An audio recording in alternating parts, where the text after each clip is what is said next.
You're listening to the Archaeology Podcast Network. This is the CRM Archaeology Podcast. It's the show where we pull back the veil of cultural resources management archaeology and discuss the issues that everyone is concerned about. Welcome to the podcast.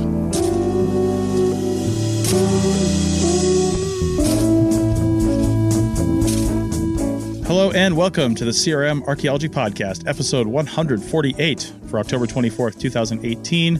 I'm your host, Chris Webster. On today's show, we have another Random Encounters episode, the Lovecraft edition. So put your nerd hat on and grab your trowel because the CRM Archaeology Podcast starts right now.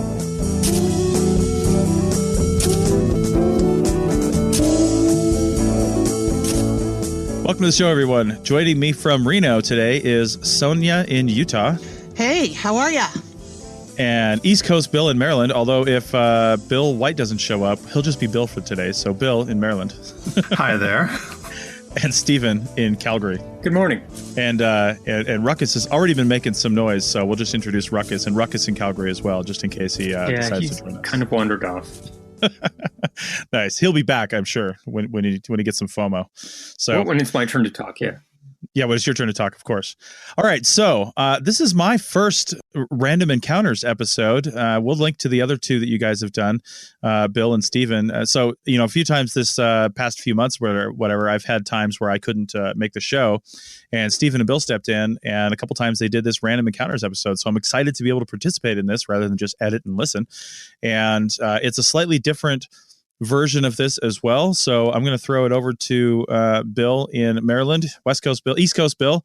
We're going to have to fix this. We got to come up with some kind of nickname. I don't know what to tell you, but East Coast Bill to describe what we're going to do today. So go ahead. Okay, so this time, because we're in October, we're getting close to Halloween, I figured we'd do something a little horror themed, a little spooky, since we're that time of year. So we're going to sort of focus on the works of Howard Philip Lovecraft, H.P. Lovecraft, an early 20th century American author, most known for his weird fiction, short stories, and things like that. And was very influential in sort of the horror genre that would grow throughout the 20th century. He's also known for his sort of problematic nature. He runs the sort of trifecta of racism, xenophobia, and misogyny. He's sort of got all three covered throughout his work and his life. In addition, sort of the works of Lovecraft are inspirational to some of the pseudosciences we still are dealing with today, including things like that show we don't talk about on the History Channel. So with that in mind, we're going to use that as our sort of our launching pad for some discussions. A little darker, a little more horror based, because horror is always any genre in general is a great platform to sort of talk about difficult issues in a format where it's maybe a little safer to go with that. So I believe Stephen's going to roll a die, and then from there we're going to randomly decide which topic will be our first one. All right, let's do it. Let's get rolling. Okay, and I'm using a D8. Is that correct? Yes, we are using D8 this time. Your strange geometries, man. Not Euclidean. 8. All right, so we're going to 8, which is the short story Rats in the Hall. So to give you sort of a brief background, the story Rats in the Hall was about an American who goes over to England to live in his ancestral estate. While living there, he starts hearing the sounds of rats scurrying in the wall. Through research, he finds out that his family had an underground city and that they were cannibals raising human cattle. It just drives him mad. He becomes a cannibal, but blames it on the rats in the wall. So with that, how that's going to tie to sort of CRM archaeology is the idea of sort of mental health within the field. We can and are often stressed working in this field, and sort of mental health and the challenge of mental health for those who work in the CRM field is sort of the pivot we're going to try to do here. Mm-hmm. So you're practitioners of CRM and their mental health. Yes. Well, let me go first on this because I haven't been part of these episodes. I'm pretty excited right now, but this is the kind of thing I've been focusing on for, my God, almost the entire time I've been in CRM archaeology. I started my blog. I mean, a lot of the things that I was trying to do was to increase the I guess, the well-being of CRM archaeologists, and to try to talk to people about being in the field, because I think that's one of the biggest things we have a problem with for retention is mental health and well-being. And part of the huge problem for that, I think, is people treating out-of-town field projects like they're on vacation, which is no surprise, because we associate, until you get into a field where you travel a lot, you tend to associate hotels and camping, and anytime you're not at home, you tend to associate that with time off, with time away, and a different sort of attitude that you take to it. So, you get off work, you go into the hotel room, maybe you just lounge around and watch TV because you've got that vacation sort of attitude. Maybe you sit out and drink with your friends, you go out, you do whatever. And before you know it, you're 50 and you've been doing that for 25 years and you've accomplished literally nothing. And you just you look back on your life and you're like, what the hell have I been doing with my life? I've been partying and drinking the whole time. Now, maybe that's what you set out to do. I don't know. But for a lot of people, I think that they're maybe looking for something more, and they don't get into that routine when they get into a hotel. They don't have that routine. They don't bring their own things in and set it up as their own home. And even if they're only there for a week, you don't have to be there for months to do that. You can be there for 3 days, but set up your own stuff and do your own thing. That's where I think the crux of that problem comes from, is the attitude towards field work and how that affects you mentally. So those are my 2 thoughts. Anyone else? Okay, I had a couple of thoughts about this. I've always felt kind of on occasion, I feel almost like a faker. And I know this is kind of a common thing for archaeologists coming out of school, or even after they've developed their professional careers. They've got this great degree. They're very well educated. They're very open-minded. They're very skilled at what they're doing. But yet at the same time, they kind of feel like they're faking it. And it kind of fits into Lovecraft's theme of maybe inherited guilt, as if, for example, my family were good, hardworking Germans. There is absolutely nothing about archaeology that is easy, in my opinion. So I've always thought that I've been a very hard worker. But to my family, my work is recreational. It's something that's supposed to be fun, and you go out and you have a good time doing it, and you get to go drink with all your friends, just like you were saying, Chris. And you start having this feeling that maybe you are not working hard, or you recognize, one side of your brain recognizes, yes, I am working very hard to get this work done, and I'm very skilled at what I'm doing. But you start feeling a little bit like a faker, because you're not working the 9 to 5 that all your friends are.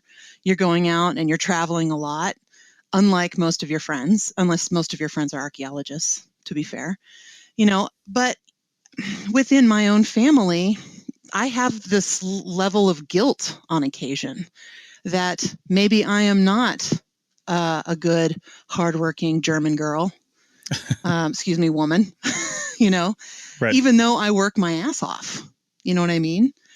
And that's part of mental health. I mean, that's something that we want to talk about with young professionals in this field. How perceptions of your job and what your job actually is can play tricks on you, and can play around with your emotional state a little bit. And I don't really have a resolution to that, other than acknowledging that something like that can happen, and don't let it play tricks on you. You're a professional. You're good at what you're doing. You know what I mean? Mm-hmm. So there's my perspective on that. Okay.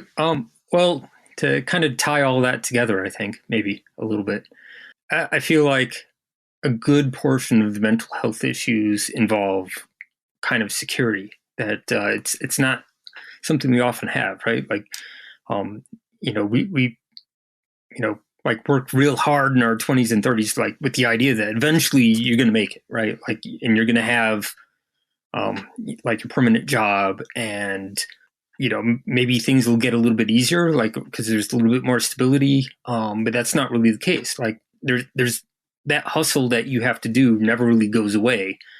And by the time people are getting into their 30s or 40s or 50s or 30s or beyond, after doing it for about 10 years, you start getting, start realizing that, this is really all it is. It doesn't, yeah, you're going to move up to running projects and stuff like that. But beyond that, it doesn't get easier, right? Like it just keeps going. And I think that definitely like erodes at the sense of well-being. That's the rat noise in the walls, right? But then to kind of go back down to that inherited guilt, like we see other archaeologists doing really big, grandiose projects. It's kind of like that social media thing where, we see a lot of, particularly doctoral students, doctoral candidates working on these really, cool, large projects that are, really great for collaboration and working with, descendant populations and communities and all this. And it's great. And then we have to turn around and break our backs, digging a bunch of sterile holes. And so there's that weird sort of disconnect between what we do and what we see, particularly academic archaeologists sometimes do, but, very visibly do. And we have kind of that, like, we should be doing something more than what we're doing. And that also kind of degrades our, like mental image of how we're doing. And it, can be a little bit hard. I got a comment on that real quick, because I think that's one of the big takeaways I took when I was in the Navy. One of my division chiefs, who was really influential on me, told me, he said, "Hey, anywhere you go, anything you do, whether it's here in the Navy or, later on in life," it said, stay there for a little bit and then look at all the people around you and look at the people that have been doing the job that you're doing right now. Look at the ones that started there and the ones that have been in this for 20, 30 years and say, is that where I want to be in 20 or 30 years? And if it's not, then leave now because you're wasting your time. And I would give the same advice to CRM archaeologists. And I would say, look around you and how many people do you see after your first year of being in the field or your first field season? How many people have a permanent job? And then define the word permanent, because I've known people that have worked for the same place for 7, 8, 9, 10 years, maybe even longer. And then all of a sudden things change and they're out. No pension, no retirement, no nothing. They're just out. Whether the company restructured, they went through a downturn in the economy, something happened, and now they're off working somewhere else. So look at those people that do have what you consider a secure job in this field and say, what's their hook? For a lot of business owners, for a lot of current company owners, they've been company owners since the 80s, and they were in the right place at the right time when there weren't very many companies. So that hook is gone. That's never going to happen again. What's the other hook? Do they have something that is special about them? If you're just coming out of college and you don't have that, and you're just digging holes, you're just surveying in the field, you don't have anything special. I hate to break that to you, but you don't have anything special. So what's your hook going to be? What's your thing that you're going to do that's going to be different, that's going to break you out of that herd and get you that secure lifestyle that you want? It's not just going to happen. That's just a fact. It's not going to happen. You have to create it. And whether even if you think you have a permanent job somewhere, there's a really good chance you don't. And just look at the people around you and see how long they've been there. And the ones that have been there over 20 years, if there are any, get to be their friends and find out how they did it. Find out what they did and then follow on their coattails if that's what you want to do. So I don't know. Boy, yeah. Ain't that the truth? Right? Get to be friends with the guys who have been in there really long. Yeah. A really long time. Yeah. Yeah. Bill, do you have anything on this before we roll the dice again? Well, I think sort of the sort of wrap things up on there is that things I thought about when writing this was the idea of sacrifice. Any career requires sacrifice, and CRM archaeology is no different. It's just that the sacrifices manifest themselves in different ways. To go back to sort of to Chris's early example about the out of town projects, one potential pitfall is the idea of treating it like a vacation. The other pitfall, though, is sort of the time that the project or the company takes from you during those things. You're not going to be home. You're away from home. You're going to be not necessarily paid for your weekends, even though you're away from home. And for some people, the constant travel is a very is part of the appeal of the process. But for those who, are looking for some sort of stability in a home life, that constant travel can be draining and wearing. There's the sort of constant pull to do things outside of work, whether that's a pull from yourself wanting to be a better archaeologist, or a pull from a company, or a pull from an organization you're in. You could find yourself doing things like, I don't know, recording podcasts on the weekend when you could be watching football. Or, preparing conference papers for a conference you're paying out of your own pocket because you want to give some information out to the general public or to a public in aspects of it. So there's this constant drumbeat of sacrifice that occurs as a professional archaeologist. And the key with that is to always keep a balance between you leading your passion and not your passion leading you. So I see that as a definite strain in terms of the mental health aspects of it, because once your passion starts driving you, it no longer becomes fun. It becomes a chore, it becomes a burden, and it becomes a weight on your shoulders. So always make sure that you are the one leading your passion and not the other way around. Indeed. Okay, well, with that, since we're so close to a break, let's just take a break and then we'll have a slightly longer second segment, and maybe we'll get through 2 of these. Okay. Maybe not. I don't know. So let's take a break and we'll be back on the other side for segment 2 of this Lovecraft edition of the CRM Archaeology Podcast. This network is listener supported. We're trying to move away from paid advertising while also creating new shows and supporting the ones we have. Every little dime we make goes back into the network and improving show quality. So become a member today at www.archpodnet.com/members to show your support, get some extras, and be a benefactor for archaeological education. Members get stickers, a coffee mug, a t-shirt, bonus content, early access to episodes, a private Slack team to talk to other members and the hosts, and full access to training on Team Black over at arccert.black. So check out our memberships at www.archpodnet.com/members today and support archaeological education. That's www.archpodnet.com/members. Now back to the show. Welcome back to segment 2 of episode 148 of the CRM Archaeology Podcast. And it's our Lovecraft edition random encounters episode. And I got a note real quick that Sonia had to take off. She would only be able to record one segment with us because she had some pre-existing appointments. So it's just myself and East Coast Bill and Stephen. So let's roll the dice. All right, let's get into it. Here we go. Does the microphone pick that up? Yes, it does. Cool. It is a 2. It is a 2. So that is going to bring us to non-Leucidian geometry. Leucidian. I always pronounce that wrong. Yeah. So I did a little research this morning. Non-Leucidian geometry is the best way to sort of explain it, where Leucidian geometry, you have in a two-dimensional space, 2 paralines, they never touch.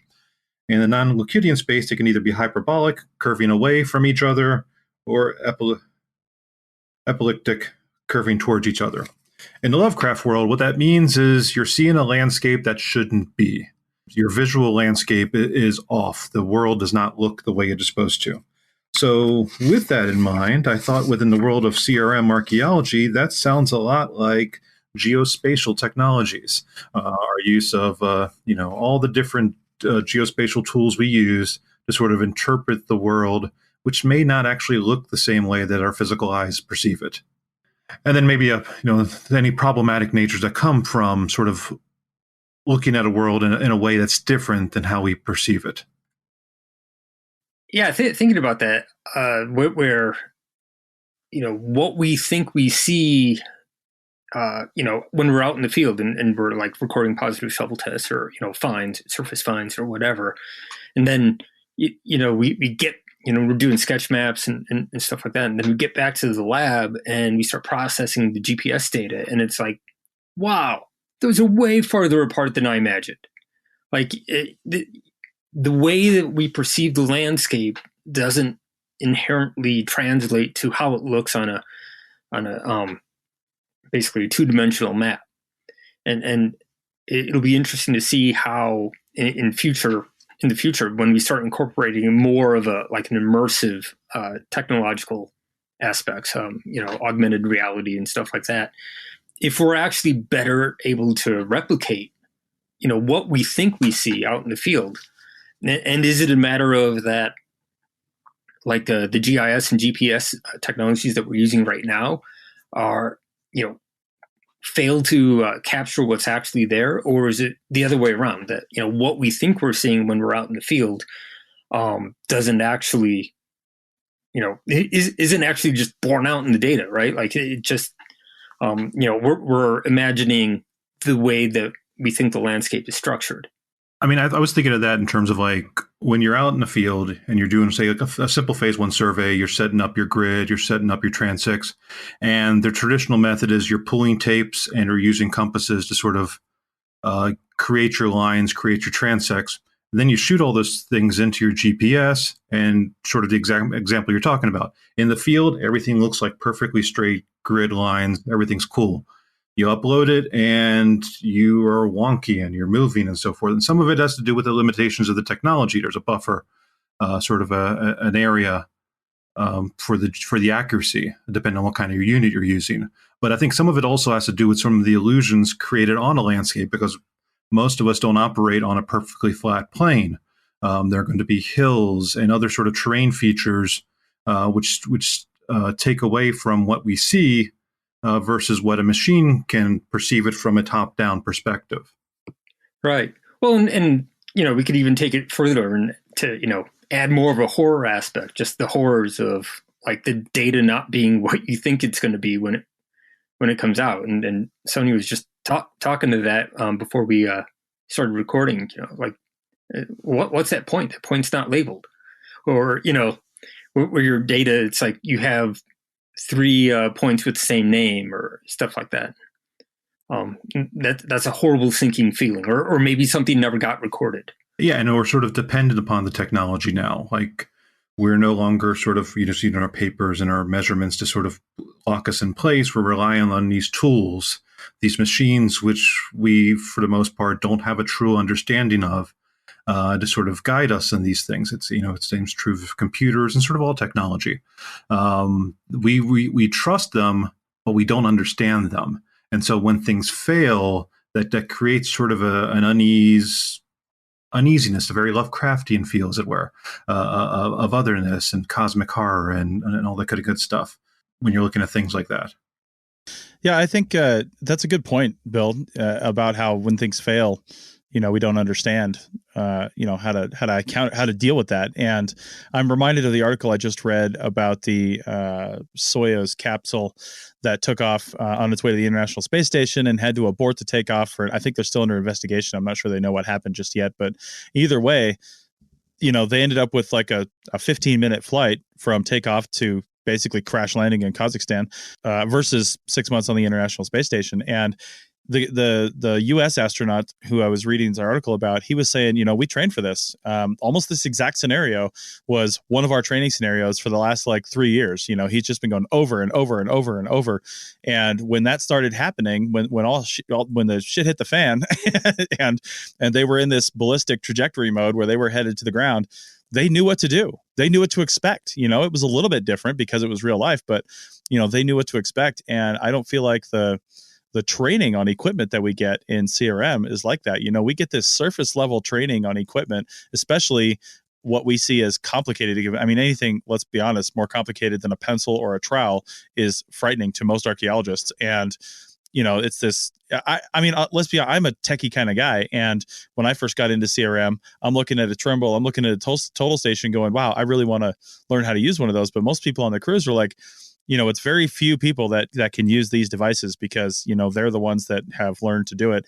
And then you learn that the people that are using those devices, like if even one tiny little thing goes wrong, they just don't get it. They don't understand it. My first real encounter with that was on this phase 3 I did up in the Northwest, the Pacific Northwest. And we had a Trimble out there, and the project, one of the project managers that was out there, no, not a Trimble, a total station. We had a total station. And one of the project managers was like, well, first off, 2-3 weeks into the excavation that we're doing, I'm like, hey, are we going to do any sort of recording on these units that we're digging, like spatially?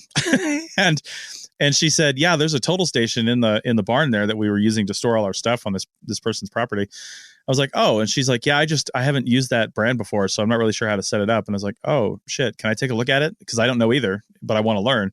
And I ended up taking it home for a weekend because we were Monday through Friday, and spent a lot of hours on YouTube because the manual was indecipherable, and really figuring out what to do. And it turns out, and then I became, just because I had this surface level knowledge of the device, I became like the expert. And for the next month and a half, did all the spatial stuff for that site using the total station. But that's not the way things should be. We should have some deeper knowledge of these things and some better training, I think, so we can understand not only how to fix it when it goes wrong, but really how to use these devices. Because, you know, we got $5,000, $10,000, $15,000 GPSs out there, and we only know how to do like 2% of what they're capable of.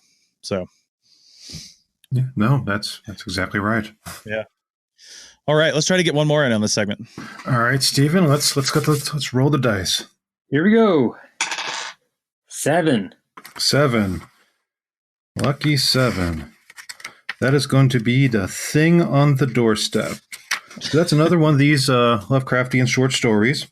It involves a man who has killed his best friend, and he's trying to explain why he killed him and why that wasn't really murder. It turns out that his best friend was being possessed by his wife, who in reality was being possessed by her father through some sort of dark occult-like magic with that. So you had 3 different identities running through this person at once. And so with that, I was just thinking about that, thinking about the idea of identity in CRM. So when we're doing, excavations and we're doing work out in the field, and especially if we're dealing with peoples without a documented history, of applying things like identity to those people with that, and some of these sort of traps that come into play when playing around in that world of identity, of sort of like project maybe. And this story is about projection, the idea of projecting sort of our own interpretive identities onto a people rather than letting the evidence and those people themselves get into that. Okay, I'll start on this one. I've got some opinions on this, but first I want to welcome West Coast Bill to the show. He just joined in. How's it going, Bill? Good. Okay, so I just want to let everybody know you were here. So my thoughts on this, when I look at CRM archaeology in particular, and just really to narrow this down to archaeology, okay, let's not look at anything else from the anthropological perspective, the 4-field approach, all that stuff, just archaeology. And when I narrow that down to the science of doing archaeology, it's really more of a technical thing, right? I see us in the field, especially in CRM, as really the data collectors for whatever we're doing out there. We're collecting all the hard science data, whether it's like we talked about earlier, the geospatial data, or the data about the artifacts and the features and the landscape and all that stuff. We're writing down what we see. We're writing down what our experience is out there. And we're doing that all from a data collection perspective. And it gets real sticky when we start applying meaning to all that, right? It gets real sticky when we start saying, oh, I found this, and this, ... this happened, right? I don't even necessarily want to go that route in CRM archaeology. I want somebody to do that. I want somebody to later on say, what does all this mean? All this data you collected, what does all this mean? Maybe that's a small section in the report, but I don't even think it belongs there, quite frankly.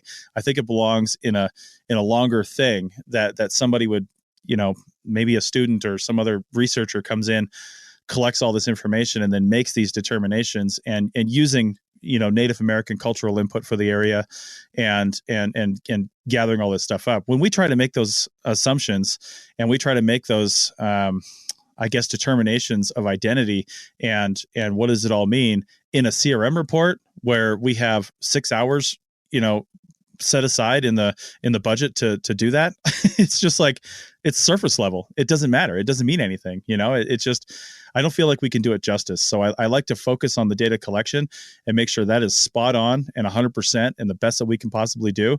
So later on down the road, somebody can make those determinations about identity and things like that. What do you guys think? Well, there never seems to be a later on down the road. This is it. This is always the time. Well, not for us.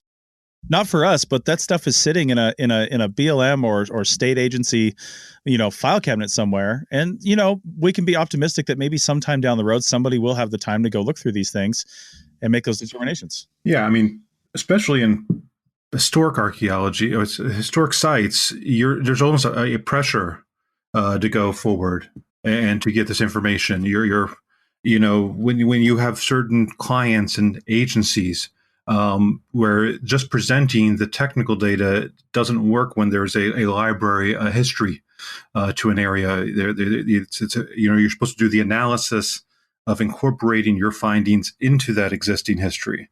So you are engaging in that game of identity, and you are running into the pitfalls. Ideally, yes, especially CRM work, where we don't get to pick all the time the sites, the boundaries of our research. The best we can normally tell out of most everything we do is just the information based upon the data recovery, and allow for a future, which may or may not ever occur, to actually incorporate that.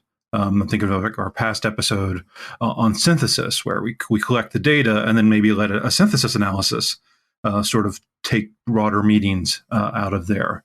But I especially know, like here in the East Coast of the U.S., where there's more of a historical documentation, more of historic archaeology, there's a pressure to come up with those interpretations because of the context you're working in. Yeah, not only that, but the historic preservation narratives and the justification for saying something as a historical property we have to do that. I mean, we have to do that in order to fill out the National Register form, right? So it's super easy to say, nah, it doesn't fit any of the 4 criteria. So, it doesn't have any integrity. It doesn't have workmanship. It doesn't have any of that stuff. And it doesn't contribute to A, B, C, and D. Therefore, it's not a historic site. But if you do say it's a historic site, you have to justify it. And, doing that is going to have to do some kind of interpretation and adding that extra level of analysis that is exactly what you said we shouldn't be adding. The kind of thing that makes it interesting. What makes this 1750s house different than the 45 other 1750s houses in Connecticut? Like, what's the story? What's the connection, right? Yeah. Why is this particular archaeological site and these petroglyphs particularly interesting? Why? I think we can collect enough data in the field to make at least those determinations, especially your NRHP determinations, because you're right. We should be doing that.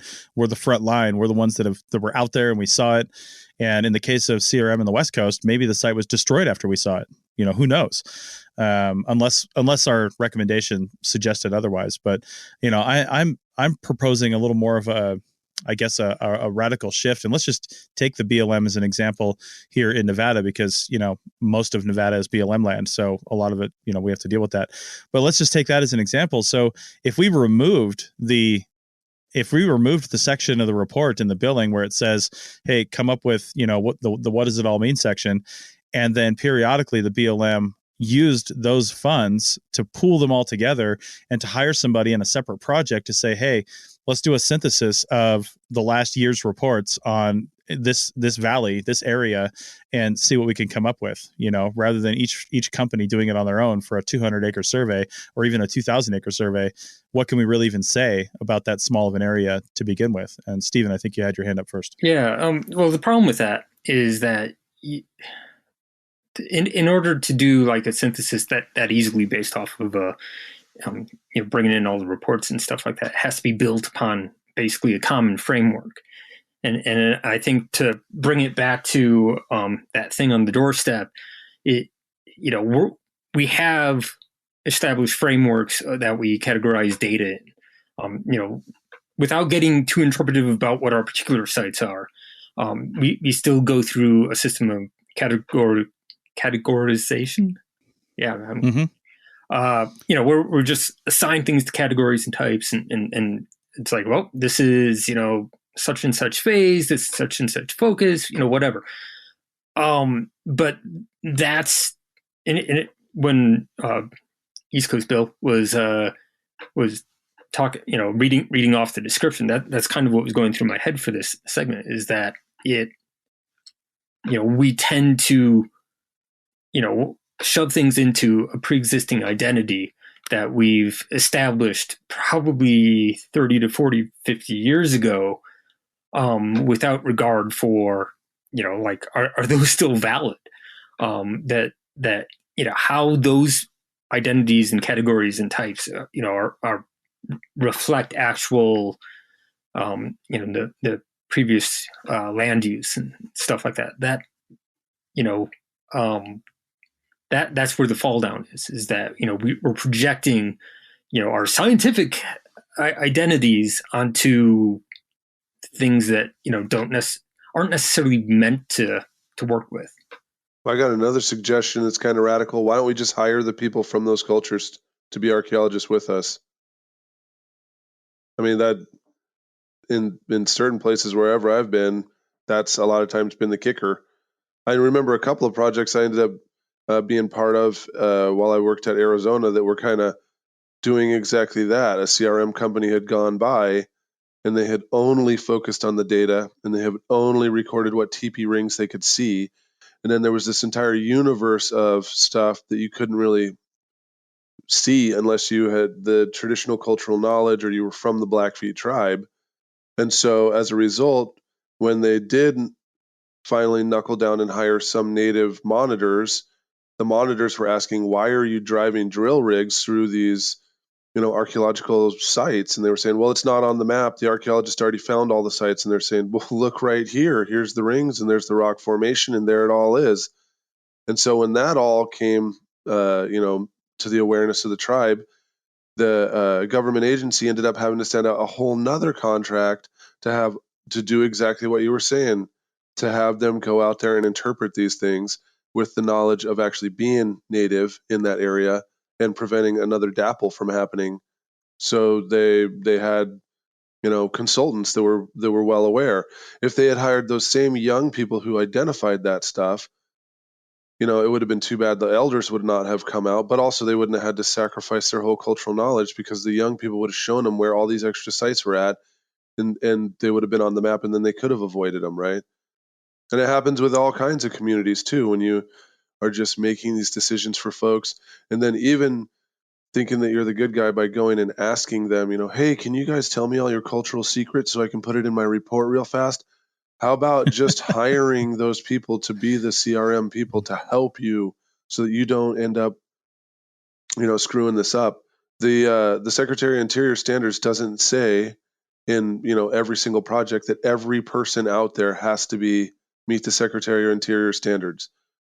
An SOI archaeologist has to supervise the effort, but there's nothing that prevents you from hiring other individuals with cultural knowledge who are able-bodied to go out there and help prevent you from screwing up. Yeah. And even if, to take that a step farther, even if, let's say you're on a project where everybody, quote, site recording does have to meet Secretary of Interior standards, you could still have a cultural advisor on board. They're not necessarily doing the recording, but they're advising you in the field on what's going on. I don't think that would be something that you'd have to explain on any project. That would be totally legit. Is the money there for it? That's the big question. And we need to make it there. It just needs to be part of it. So. I was going to say the money doesn't seem to be there for, techs and other people who don't know what they're doing to screw sites up. Yeah, that's true. All right. So we are going to take our final break of the episode, and we'll come back and see if we can't get through a couple more of these on the other side of the break.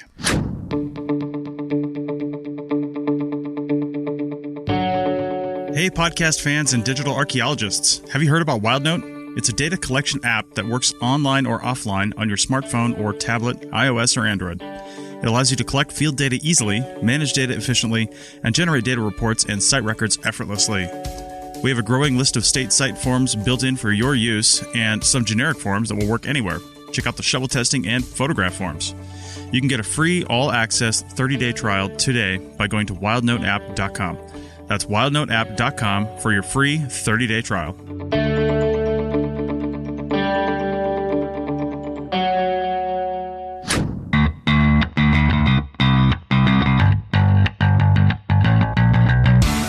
Tired of the webinars and training offered by the big organizations not being free for members and not really covering what we need? Team Black has the answers. Check out arccert.black/main for our upcoming webinar schedule. All of our webinars happen once a month and seating is limited. Learn everything from field tech basics to drones to digital workflows. We have more classes coming online every month. Classes are always 1 hour and cost just $20. Classes like building a CV and getting a job are always free. That's right. We'll help you get a job, then we'll be here when you want to level up your skills.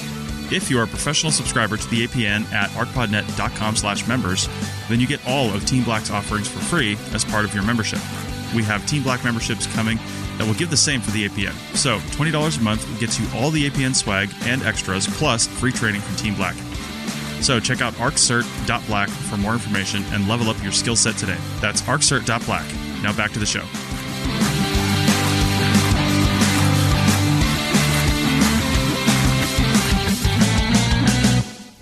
Welcome back to the final segment of the CRM podcast, episode 148, our Random Encounters Lovecraft Edition episode. Stephen, let's roll the dice. Let's do this. One. One will bring us to Eldritch Horror. So Eldritch Horrors are, I have my notes here, let's see, are uncanny, unearthly, and weird in a supernatural way. So this one is sort of your horror stories from the field. It's time to share some ghost stories from the field. Okay. I'm sure we've all got some of those. Who wants to go first? I can lead it off then. So about 5 years ago, I'm working inside of this 18th century manor house, which is in the process of collapsing. It's stone. It's a brickwork in the front, but for some reason they only put wood in the back, so the brick was starting to fall in onto itself. The home was pretty much on the verge of collapsing any moment now. They were going to try to restore it. So in order to restore it, they were going to have to put some footers into the floor, into the floor of the house, which meant archaeology needed to be done. So we raised up the floors. We crawled underneath these floors in a super confined space. I'm 6'2", way too big to be crawling underneath the floorboards, but there I was on my hands and knees, going through this place where the top debris above the dirt was a mixture of sort of this really fine plastery dust, dander from whatever creatures was also had their dried poo within this entire area. So it's very claustrophobic work in these spots here. But sort of the horror aspects of it is that on the second floor, because the house is sort of twisted, it is about the front of the house was about 12 inches off, leaning. And so if you stood upstairs on the second floor, at least for me, it caused vertigo because the floor looked flat, but my body knew this was not a flat surface. So that was one creepy aspect of it. The other part is that this is also a place where I ended up falling through the floor joist at one point and spraining my knee. And being a big dummy, I didn't, I went ahead and finished working for the day. I'm like, it's fine, just hurts a little bit. And no, I had sprained my knee, my ankle, and a few other things. So whenever someone talks about haunted houses and stuff like that, I'm like, I've worked in them, and the biggest obstacles is the physical obstacles. And there was no ghost, no specters showed up, but darn, it was hard-working conditions. Yeah, I would say any of my conditions like that, really around historic mining sites in Nevada. That being said, I have seen plenty of old abandoned houses when I was working in the Southeast that you just kind of come upon during survey, and they're covered in vines and ivy, and maybe a tree fell through the roof or something like that, and you really want to go inside. But it's just super dangerous. But I'll take my more recent experience of the historic mining sites. There's plenty of them that I can think of that have buildings on them, and often these mining sites are. They're usually in areas that are accessible. I mean, for one thing, there's roads that go to them, so they're accessible in the sense that you can actually drive to most of these things. And the only people that are driving to these are like the real kind of rural Nevadans that are they're either kids looking for a place to go drink and smoke and do whatever they're going to do, away from their parents, or they're hunters, or they're people just out for a joyride, and they find these things. So you find some interesting stuff inside of these, and I can think of a few where you go inside the structure, and like the writing and the imagery on the walls, the graffiti and stuff like that, dating back 100 years in some cases, is just indescribable. It really is indescribable. It's just some of the things you see on there. And some of the words, and I don't know, some of the writing styles. It's really interesting. I wouldn't say I've ever seen any ghosts or anything, because I don't really buy into that so much. However, it's got a creepy vibe to it for sure. You go into these old things and you see all this crazy stuff. And then of course there's always some weird doll, like baby doll, that's usually naked, missing an eye, and has no hair or something like that. Why are those on every site? Yeah, the disembodied doll head is like a common theme in like creeped out archaeology, isn't it? I mean, it is. Like everybody has one of those stories. It's and it's not just a modern one. Like here in the East Coast, you'll get these sort of like 18th century versions, these small little porcelain figures called frozen charlottes that you'll just find. Or so there'll be these tiny little, maybe 3-inch porcelain figures, and by this point, of course, they're just completely stripped, or just white figurine that you'll just randomly find on sites. Nice. We found one on a project in Clear Lake, Virginia one time, and we had our field vehicle, and I've talked about this on the show before, was like this 24-foot pontoon boat that we were driving around the lake on, because we were doing this lake edge survey basically for a dam recertification. And somebody found one of these dolls, and it was creepy as hell. And then he attached it to the front of the boat, like what is that called when they just had the figure of the woman up there, like the masthead? Oh, yeah. Or whatever that's called. Yeah. We had that attached to the front of the boat. It was pretty intimidating. It's kind of a Mad Max feel to it.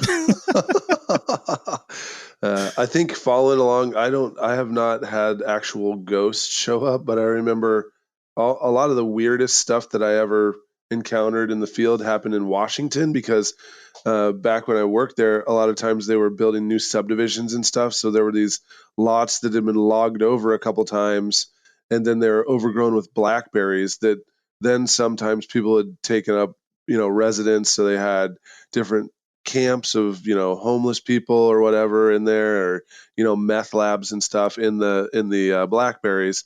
So you always had to be watching out. But one time I remember I was doing a survey, and when I would survey there, I had to basically use my shovel and screen to push the blackberries down, or grab them with my gloves and then make them into a bundle and step up and over them so I could walk on top of the blackberry bramble, which was 6 or 7 feet tall. So you had to pull them down with your shovel and then make this kind of bridge across to get to the next shovel probe.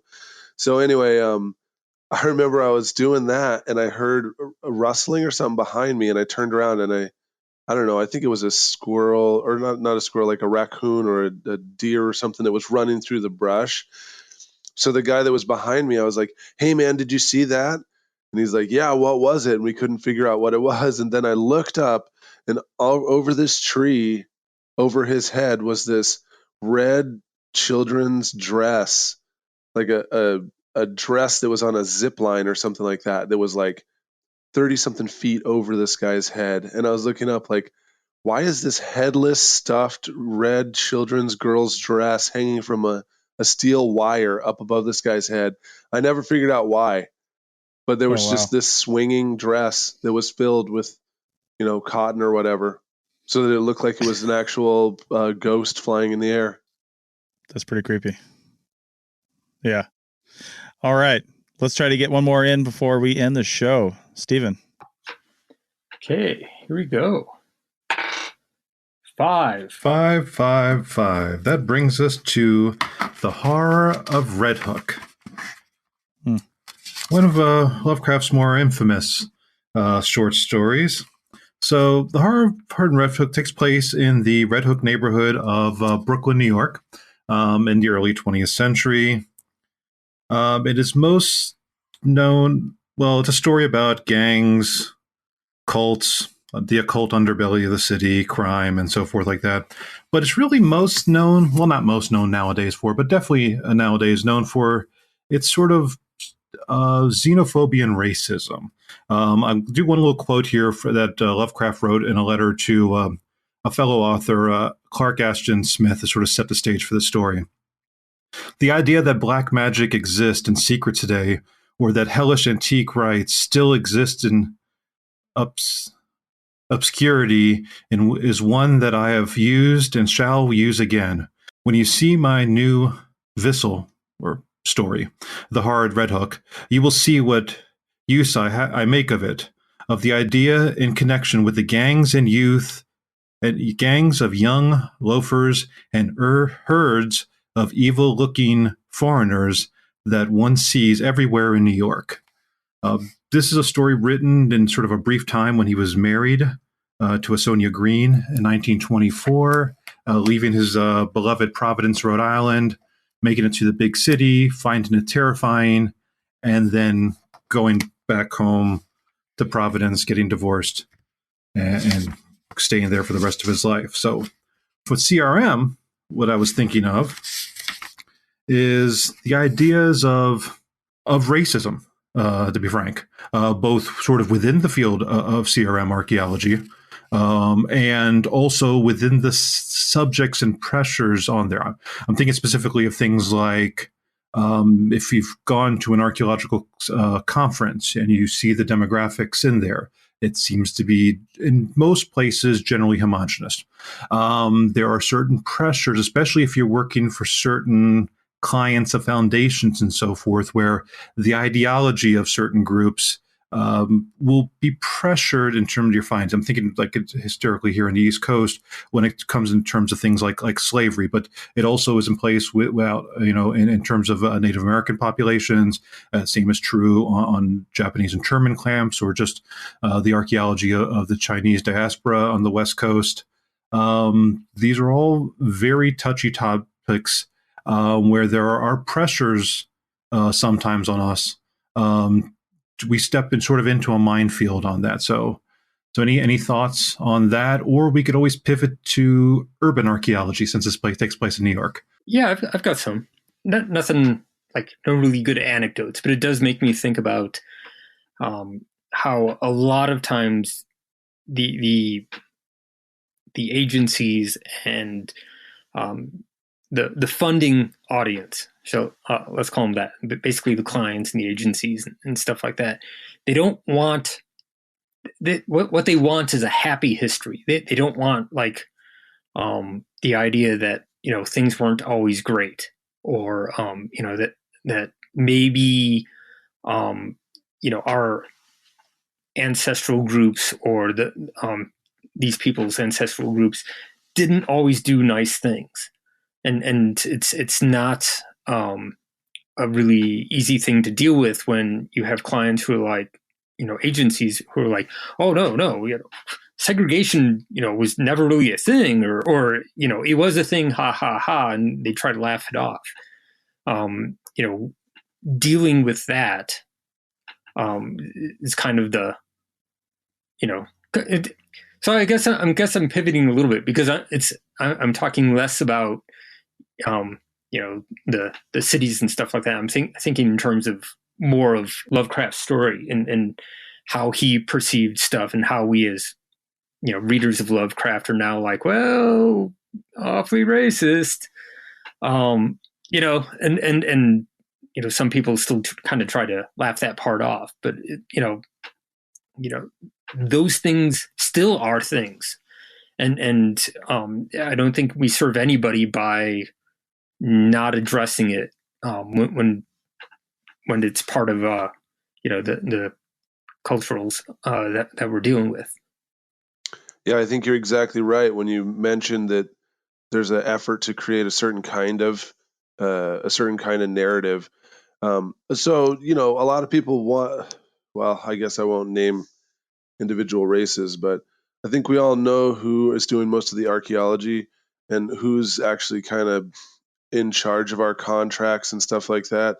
And there's groups out there, Native Americans and other folks who don't consider themselves white, who want their stories told, because for hundreds of years there has been a proliferation of those kind of happy histories where there's people who are discovering things and exploring, and oops, accidentally a lot of people from an entire tribe get killed, but in the process we had the founding of so and so town, right? So there's kind of a lionization of the whole colonial adventure, I guess, in North America.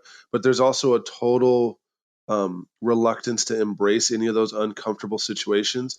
And part of the whole thing of, why can't we just go and find people from that tribe who will work with us? I mean, the number one reason why is because for hundreds of years, those individuals haven't really had any positive interactions with white people. So when they're in a situation where it's 99% white people, they feel totally uncomfortable. Not only that, but when it comes to racism, everybody will look to them to be the one who fixes race, right? When it's the other 90% of the people who are the ones who actually need to embrace it and actually think about what's going on and be a bit more introspective, right? And so we would think that archaeologists and anthropologists would kind of be at the front of this because we're the ones who are doing work in Native communities and with Black communities and stuff. But the reality is, because of that discomfort and because so many people are socialized to not embrace that or to not even think or engage with that kind of thought, there's a lot of laughing off that happens. So in a room where there's minorities, there's not going to be laughing off. There's going to be kind of a, yes, this is serious, we need to focus on it. But in a room of white people, there will be a laughing off and kind of a like, deflect the conversation to something else, because it does make people uncomfortable. I mean, it does make people uncomfortable, but as long as we don't even approach it or try, then there's not going to be any forward motion. So, Bill, I got a question for you, Bill White. The answer to all this, as you really just alluded to, is a lot more diversity in the field, right? The more different people we have in the room, the less likely that stuff's going to be laughed off and more opinions will be heard and more perspectives will be given. So to use as an example, Bill, you're a part of the Society of, is it a Society of or Society for Black Archaeologists? Society of Black Archaeologists, yeah. Okay.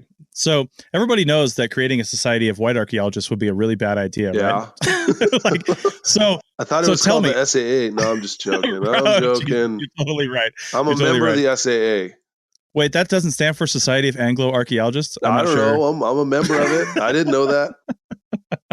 Anyway, so since we know that starting a society of white archaeologists would be a bad idea, but starting a society of black archaeologists is a good idea, what state does our business, our field, need to get into when Society of Black Archaeologists is a bad idea? You know what I mean? What's the goal? What's the goal? In reality, some archaeologists who I know you and I know some of these archaeologists who think a Society of Black Archaeologists is a bad idea. That it's not a necessary thing and that we don't need that and that it just detracts, right? So so what we need is for when racist stuff happens, when it's only all white people or all the white archaeologists are together and they say that, someone doesn't laugh it off and they push it into that discomfort. Now, the problem that'll happen is that individual will become known as someone who's not part of the team. They're not a team player. They're not like us. And you know what? I need to keep my mouth shut around her because she's going to say something and make me feel uncomfortable, right? But if there's nowhere to go, then everybody is forced to face that, right? If this person is also calling you out on it, and then you go to the good old boys at the shooting range and they're calling you out on it, and then all of a sudden it's kind of just not okay anymore. And there's no safe space for this to happen, right? So the Society of Black Archaeologists can do whatever we're doing, but I don't want it to be a situation where we're the ones who are doing the black archaeology thing and then everybody else is left to just do archaeology, which in parentheses before the archaeology is just white archaeology, right? So I don't want it to be like that. I want it to be that people are addressing this on all levels and not giving it space to survive. So when those clients are saying those racist things and trying to laugh it off, nobody laughs. That's not funny. When that's not funny, and it's not funny at the mine, and it's not funny at the construction site, it's not funny here, it's not funny there, then all of a sudden it's just kind of not a thing that can happen in professional parlance. That's what I would like to see happen. Yeah, and that's a tall order. I don't think it's a tall as order as we think amongst archaeologists, but when you're dealing with clients, like you said, I mean, a lot of times we're dealing with clients in pretty rural areas and clients that are, right-leaning and have these sort of ideas, and they do make those jokes all the time. And I think people's natural inclination from a customer service perspective is to laugh along with them and not want to make any waves. You know what I mean? But we have to stop doing that. Yeah, you just, like, the first step is to just stop laughing and to look them in the eye. Yeah. If you stop laughing and you look them in the eye, then either they're going to double down and be an even bigger asshole and try to dig themselves deeper and show that they're even more racist, right? Yeah. But, the first step is to say nothing. The second step is when you see that kind of stuff happening at the SAA, at our local conferences, at our meetings, not only do you stop laughing, you just say something about it, because those are our professional community, right? We can influence our friends and family in the professional community. I don't know about influencing some construction company I've only worked with for 6 weeks, one time 6 years ago. I'm probably not going to influence those people. Right. But I mean, the first step is to influence your own self, to have the courage to not laugh, and then to just build on that and to have the courage to say something. Indeed. Okay, well, that is a great place to end this episode on. I love doing these, so if anybody has any suggestions for, how we could do some more of these going forward, or maybe you want to participate, we'll bring you on as a guest host. So send me an email, chris@archaeologypodcastnetwork.com, or find us on the socials. And then finally, if you're listening to this in real time, it is the end of October 2018. I will be at the Great Basin Anthropological Conference in Salt Lake City in early November, and the 2 days after that, I'll be in Augusta, Georgia for the Southeastern Archaeology Conference as well. I'll be in the Wild Note booth in the exhibit hall on both occasions. So come and say hi. I might even have some APN stickers that I'll give you. And I might bring some other stickers as well if I think about it. So come on and say hi. It's not an APN booth, so don't look for that. I'll be in the Wild Note booth. So do that, and we will see you guys next time. Hey, the next episode, we've got a great interview that's really out of the box for CRM archaeology. It's really more about leadership and other stuff from an industry leader that just wrote a book about all this kind of stuff. So it's not going to be about archaeology per se, but really great for people in leadership positions. All right, we'll see you guys next time. That's it for another episode of the CRM Archaeology Podcast. Links to some of the items mentioned on the show are in the show notes for this podcast, which can be found at www.arcpodnet.com/CRMArcPodcast. Please comment and share anywhere you see the show. If you'd like us to answer a question in a future episode, email us. Use the contact form on the website, or just email chris@archaeologypodcastnetwork.com. Support the show and the network at arcpodnet.com/members. Get some swag and extra content while you're there. Send us show suggestions and interview suggestions. We want this to be a resource for field technicians everywhere, and we want to know what you want to know about. Thanks to everyone for joining me this week. Thanks also to the listeners for tuning in, and we'll see you in the field. Goodbye. Adios. Bye. Bye. So boring without Doug. You guys are just I was just going to say, you guys just tried to get me to stop being silent and wait for Doug. So I just started laughing right away, but there is no Doug. There is no Doug. That's what you got to remember. It's like the Matrix. Not there is no spoon. There is no Doug. All right. I met him once. He's real.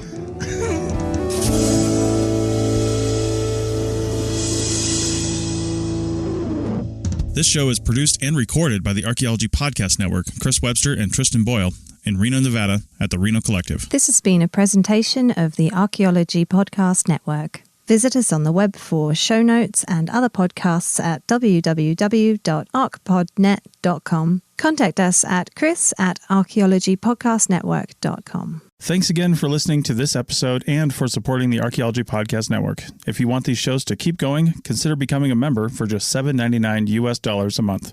That's cheaper than a venti quad eggnog latte. Go to arcpodnet.com/members for more info.